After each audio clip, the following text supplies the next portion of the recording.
Hello, welcome to Action Teacher Video. Video is a powerful tool that teachers are using to reflect on their own practice and to communicate new ideas. In this series, we feature videos produced by teachers themselves and discuss the contents and implications here in the studio. In this programme, we'll be looking at an innovative approach to PSHE and art teaching in Broadway Junior School, captured on camera by teacher Chris Horn and called The Cove. I'm delighted to be joined in the studio by Chris Horn. Chris, hello and welcome. Hello. Joining Chris is another teacher with some similar experiences and concerns from Greet Primary School, Heather Ravenhall. Hello and welcome. I'm also delighted to introduce a consultant and frequent contributor to Teachers TV, Adrian Jones. Hello. Firstly, Chris, could you give me a bit of background to your video? We're part of the Creative Partnerships Durham-Sunderland network of schools. We look at creative ways of engaging children and trying to stimulate and motivate their learning.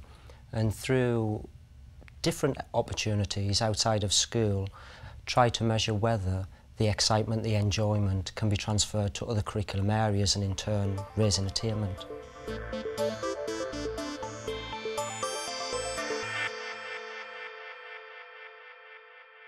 Hello everyone and welcome to our visit to Hawthorne Dean.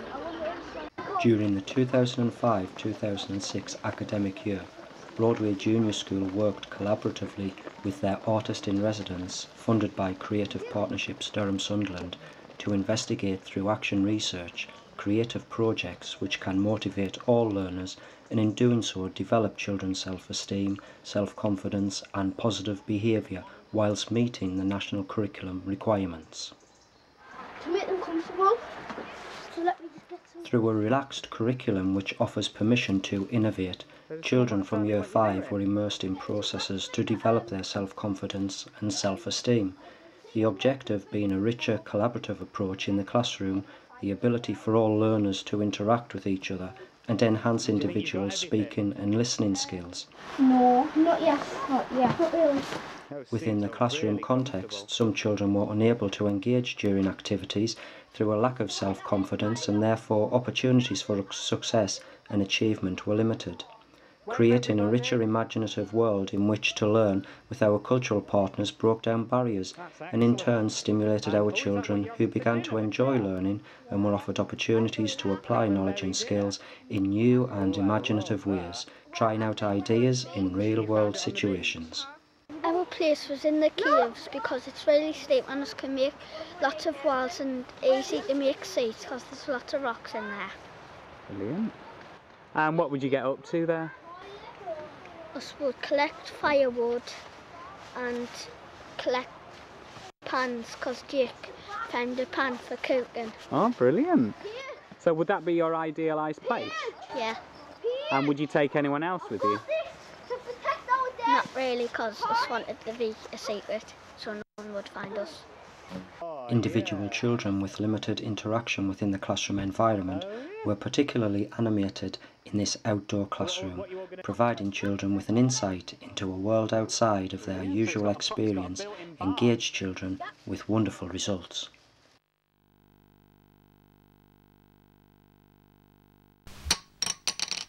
Jake, where would your idealised place be? Anywhere in the world? Would be in Africa in all the bushes. In Africa? Yeah. And what would you get up to there? I'd like make myself spears, kill lions for food. You'd kill all the animals? No, only some. Only some? Which ones wouldn't you kill? Like the rhinos. The rhinos. You like them? The little pet tigers. Some children found difficulty in participating in activities where the normal class structure was evident. Adapting this approach through our action research has given children an ability to demonstrate a realisation that through their imagination no boundaries exist and their thoughts and ideas can be shared and celebrated. This is positively impacting upon individual self-confidence.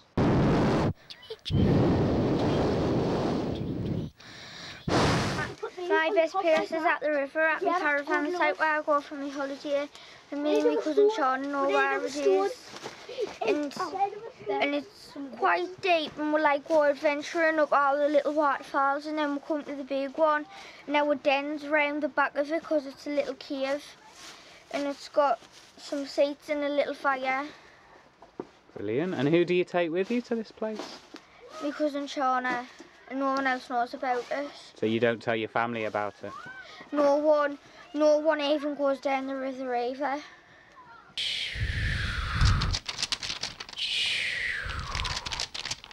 Alright, come and show me. The use of many different cultural environments offered opportunities for our children to contrast their school environment and how they react to the space in which they learn. Exciting spaces began to challenge and inspire their thinking. Mine and Lewis's bed. We sit here, take our coats off, put them over our legs, just relax. Oh, hi guys. Just relax. And what about everything else? Where's your food? We don't have any.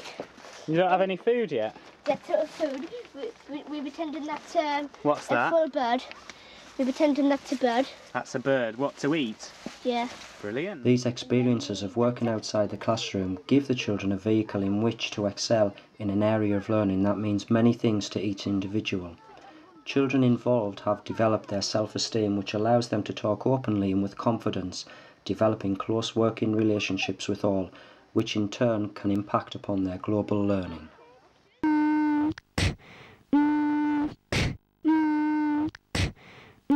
It was the best trip I've had since year 3, and I'm only here in Broadway, and this is me the first trip in Broadway, and I absolutely loved it. It was absolutely brilliant. My favourite part of our trip to the Cove is coming back without dropping dead when I was holding like 2 stone of stones. Ouch. I really enjoyed it, and it was awfully really so tiring walking up the big hill, and we found loads of amazing creatures like crabs, snails with amazing patterns on the backs. But on the other cliff I seen a rock. Well, we thought it was a skull at first, but it was just a rock with loads of holes in it. Hi, we've just got back from the Cove, as you can see, and it was really good down at the beach where on the steps I slipped and fell onto my butt.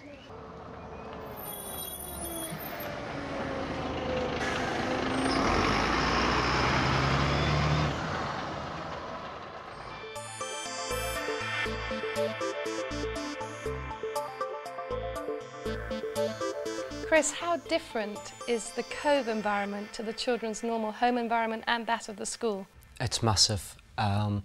Primarily you break down the barriers, and in doing so you allow the children to behave differently. They see it as perhaps the way they may behave once they're out of school, playing in the street, playing in the back garden, going to the park with their friends. The role of teacher and desks and tables and chairs doesn't exist anymore. So straight away you change the relationship that you have with the children, and in doing so you encourage interaction, they ask questions, and quite a lot of the time they bring out a lot of personal skills and personal knowledge and personal interest that actually the classroom doesn't afford them because of the environment in which they work. Heather, the outdoor environment is a fantastic stimulus. Did the effects on the children surprise you? They didn't actually. I think when you take children out of their environment, their school environment, they will have a different reaction. And by making a lesson more creative, active and practical, that's something that really engages the children and will really motivate them. When the children get back to the classroom, how do they interact with each other, having had that great experience earlier on? Often when they return to the classroom for the remainder of the week, the interaction's quite at a high level. They engage with each other, and what's quite exciting is children that perhaps are less likely to interact with each other because there's an unagreed status in the classroom and little friendship groups, that's all broken down. But when the following week comes, it's back to the usual little groups and the talking seems to stop. It's there with some children, but that's not what you want. You want everyone to be involved and enjoy and achieve the lesson. Lewis's bed. We sit here, take our coats off, put them over our legs, just relax. Oh, hi guys. Just relax. And what about everything else? Where's your food? We don't have any. You don't have any food yet? That's our food. We pretending that's What's a that? full bird. We pretending that's a bird. That's a bird. What to eat? Yeah. Brilliant. Chris, how difficult is it to get that kind of response back in school?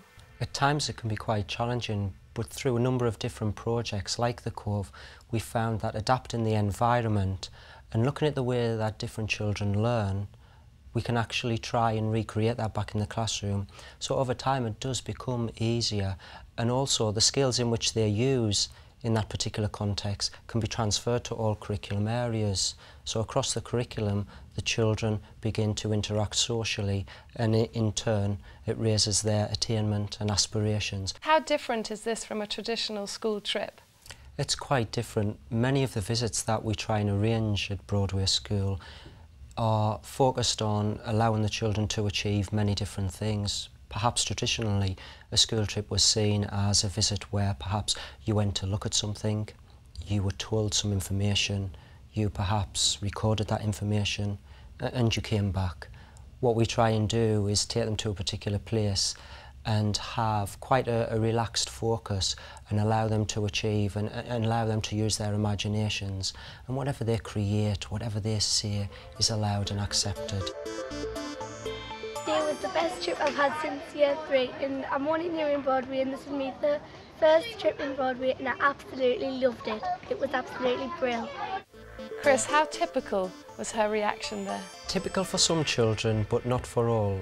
I think the video shows that many children that were there were quite excited and engaging with the camera. Back in the classroom, you quite often get the one-word answer. Some of the time, there isn't any oral skills, it's a nod of the head. You've talked about creativity in this. How has that actually manifested itself? How does it change children? What you try and do is tap into their personal interests and skills. Look for outside agencies, look for professionals outside, look for cultural partners that can actually support you in meeting the national curriculum requirements, a particular lesson objectives, but look at doing it in a different way. Heather, what have you learnt from that video? I've learnt that it is okay to take risks, and the children learn more through you doing that. If you just keep them in the classroom, they're not going to have all the first-hand experiences, and I think it's very important that they do get that. Chris, you've shown us children who've experienced a certain amount of freedom. There's been a certain amount of risk-taking on your part. How does this affect their level of achievement? In a very simple way, an example, back in the classroom the following day, we put all the things we collected on our journey on the tables. We labelled them, we displayed them with care, and from those objects and from that experience the previous day, the children created pieces of writing, initially from their thought showers, wonderful sentences with adjectives and verbs, and because they were immersed in the process, they had a good understanding of what they were going to write about. They used their imagination, and the pieces of writing, whether levelled or not, actually show the sense of achievement of all those children. I think we've run out of time there, but I'm sure that there'll be lots more discussion on this subject. You can, of course, find out more from our website at teachers.tv. It only remains for me to say thank you to our teacher producer, Chris Horn, and guest Heather Ravenhall, and thanks also to Adrian Jones. Please join us again on Action Teacher Video, and in the meantime from me, Xanthi Steen, goodbye.